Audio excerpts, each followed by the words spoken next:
ஆசிய கிரிக்கெட் கவுன்சிலின் ஆலோசனைக் கூட்டத்தில் இந்தியா பங்கேற்காது என ஆசிய கிரிக்கெட் கவுன்சில் தலைவருக்கு பிசிசிஐ கடிதம் எழுதியிருப்பதாக தகவல் வெளியாகியுள்ளது.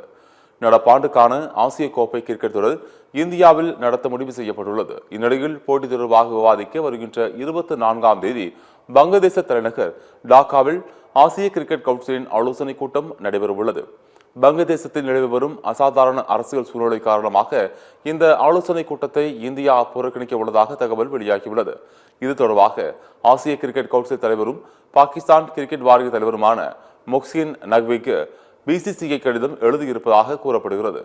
இந்தியாவை தொடர்ந்து இலங்கை, ஓமன் மற்றும் ஆப்கானிஸ்தானில் ஆகிய நாடுகளும் கூட்டத்தை புறக்கணிக்க இருப்பதாகவும் மாற்று இடத்தில் கூட்டத்தை நடத்த வலியுறுத்தி இருப்பதாகவும் தகவல்கள் வெளியாகியுள்ளன.